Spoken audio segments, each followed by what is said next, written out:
In Nigeria, parties have concluded another season of primaries ahead of the 2027 general elections. Once again, the process has produced familiar complaints: candidate imposition, vote manipulation, disputed membership lists, parallel primaries, Godfatherism, consensus candidates who may not have secured genuine consensus, and politicians leaving one party for another immediately after losing internal contests. But there is a deeper question: where do these problems return during almost every election cycle? Why are Nigerian political parties unable to develop stable systems for choosing candidates, resolving disputes, and maintaining political loyalty? And why can a politician move from PDP to APC, from APC to ADC, and from Labour Party to another platform, or even return to a former political party without explaining any major change in political belief? Tonight, on the other side, we examine the history of Nigeria's political parties, the culture of defections, and the structural weaknesses that have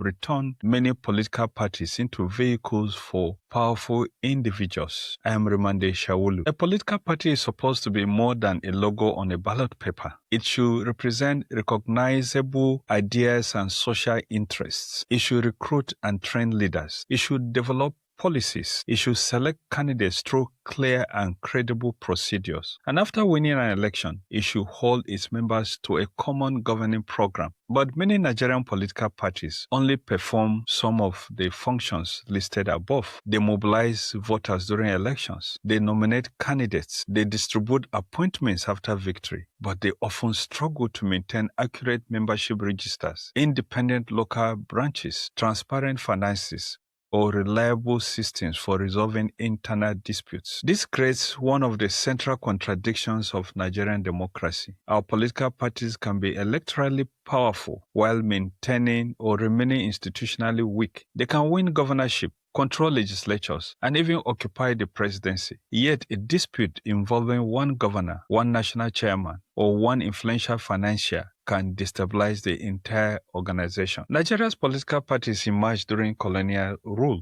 The Nigerian National Democratic Party was established in the 1920s. The Nigerian youth movement followed. By the 1940s and 1950s, parties such as the NCNC, Northern Nigeria's People's Congress, and Action Group had become central to the struggle for independence and regional government. These parties were not free from ethnic, regional, or personality conflicts, but many were connected to recognizable social and political traditions. The Northern People's Congress, for instance, represented the conservative political establishment of Northern Nigeria. The Action Group developed a strong regional organization in the western part of Nigeria and became associated with programs such as free primary education. The NEPO, that is the Northern Elements Progressive Union, which some said transformed in the 1979 period to the People's Redemption Party, PRP, represented radical opposition to entrenched Northern aristocratic power. The Unity Party of Nigeria under Chief Obafemi Awolowo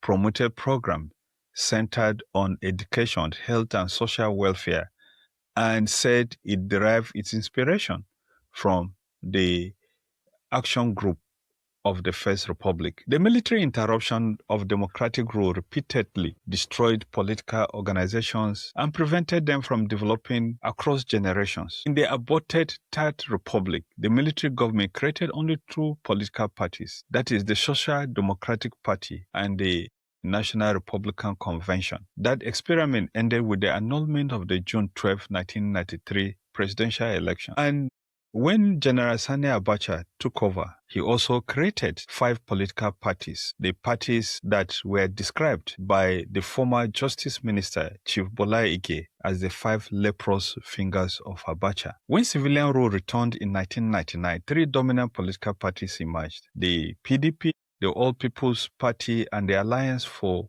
Democracy. The PDP became the dominant national party. The Alliance for Democracy evolved into the Action Congress and later the Action Congress of Nigeria. The APP became the ANPP. In 2013, ACN, NPC, NPP, and factions of other political organizations, including the ruling People's Democratic Party, merged to form what we now know as the All People's Congress, the party that is ruling Nigeria today. That merger produced Nigeria's first successful transition of federal power from an incumbent political party to an opposition party in 2015. The APC merger was an important democratic achievement, but it also demonstrated the character of Nigerian party formation. The merger was built not only on policy agreements, but on negotiations among governors, regional power blocks, presidential aspirants, and political organizations seeking a route to the federal power, which they think will be viable. A durable political party should be built from its members upward. Members should elect ward officials. Ward organizations should influence local and state leadership, and party leaders should remain accountable to the membership. In Nigeria, the system is reversed in almost all political parties. Powerful governors, presidential candidates, former governors, and financiers always determine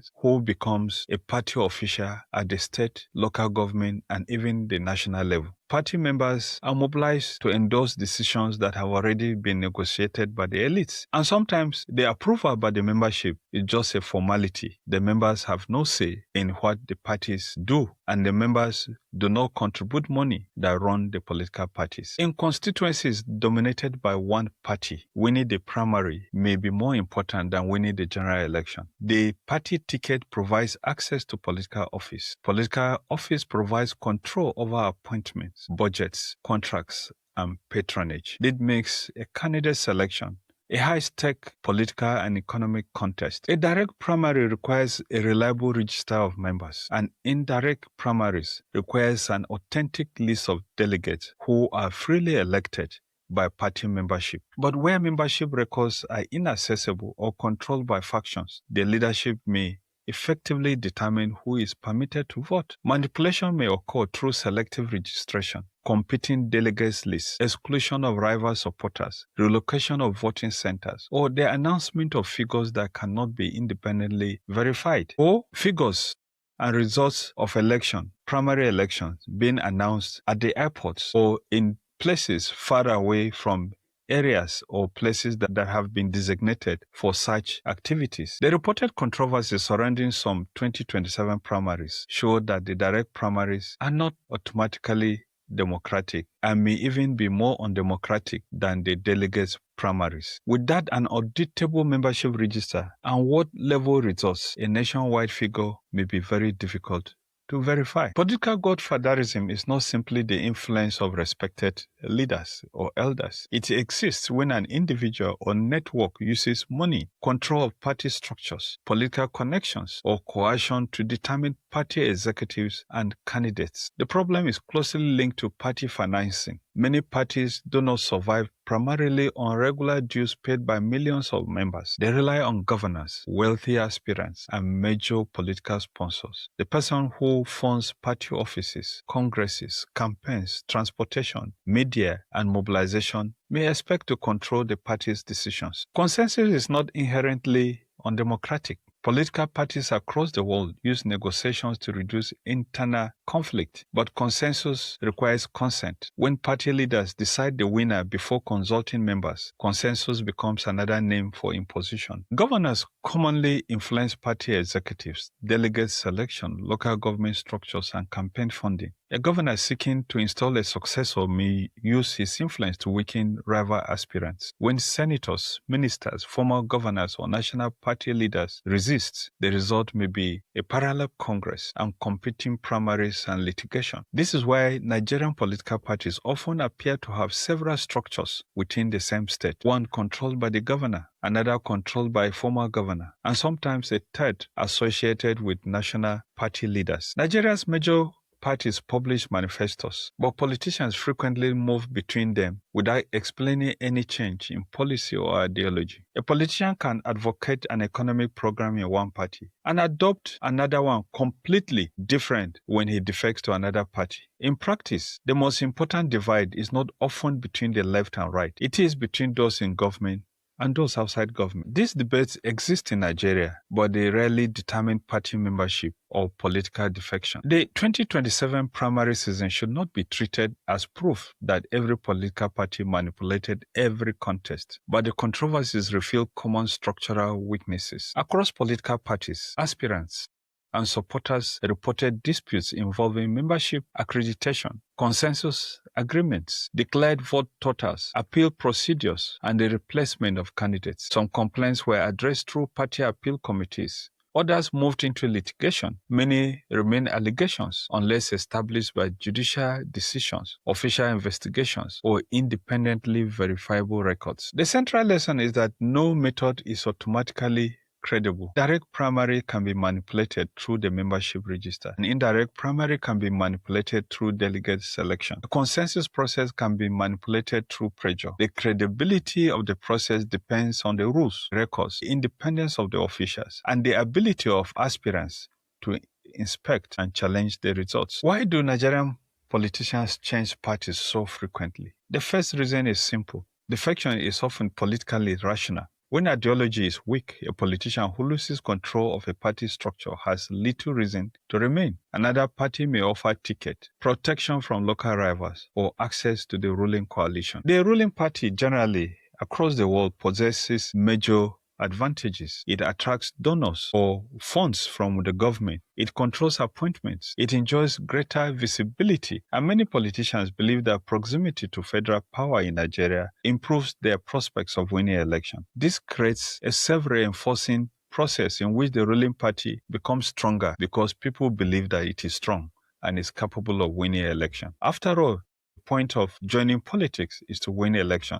So why should you be with a party that does not have the chance to win the elections? In Nigeria, a powerful politician does not usually move alone. A governor or senator may defect with commissioners, legislators, local government officials, ward leaders, and campaign organizations. The individual effectively carries a portable political structure into the receiving party. Some defections have had major historical consequences. The movement of governors and leading politicians from the PDP into the emerging APC, for instance, created the coalition that won the 2015 elections. Other defections have been less ideological and more closely connected to denied tickets, ship disputes, or access to the incumbent. Nigeria's constitution provides that federal and state legislators may lose their seat if they defect from one party, especially the party that has sponsored their election. An exception exists where the defections result from a qualifying division in the party or from a merger, and this the Supreme Court has interpreted to mean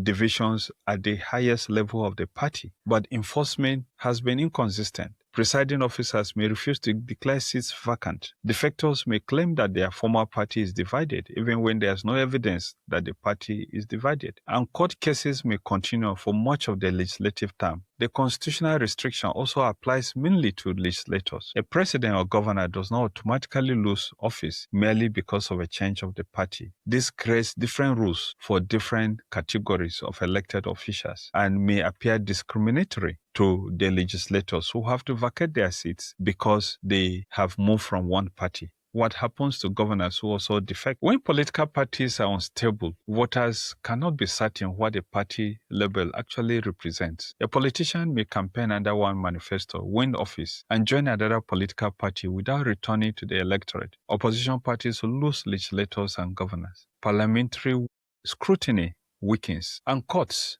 increasingly become the institutions that determine party leadership and candidate legitimacy. The solution is not simply to register more political parties. Nigeria already has several political platforms. The deeper challenge to build organizations that are controlled by verified members rather than temporary coalitions of financiers and office holders. Parties should publish membership registers before primaries. They should release ward-level results. Appeal committees should be independent of the leaders whose decisions have been challenged. Consensus nominations should require documented consent, and political parties should disclose more information about their finances and major donors. Most importantly, political parties should operate between elections. A genuine political party should conduct ward meetings, policy conferences, leadership training, and accountability sessions throughout the electoral cycle. Nigeria's democratic problem is not that political parties are unimportant. The problem is that they are extremely important, but insufficiently institutionalized. They control who appears on the ballot. They determine who can contest for public office. They organize governments and legislatures. Yet many remain vulnerable to the ambition of individual governors, presidential candidates, financiers, and godfathers. Politicians move easily between political parties because the parties often demand little ideological commitment.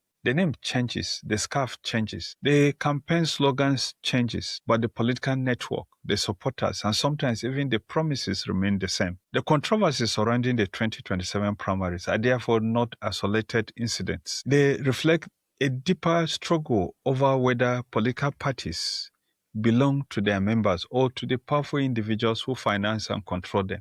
Until that question is resolved, Nigeria will continue to have powerful politicians, weak political parties, disputed primaries, and unstable democratic competition. My name is Rimamnde Shawulu. This is The Other Side. If you have found this useful, please remember to subscribe to India Live on YouTube, share this program, and join the conversation. Answer the question, who really owns Nigerian political parties, the members or the godfathers? Remember to have your comment on our channel. I will read out the first 10 comments. Let's have your views about the political parties, who really owns them, the members or the godfathers.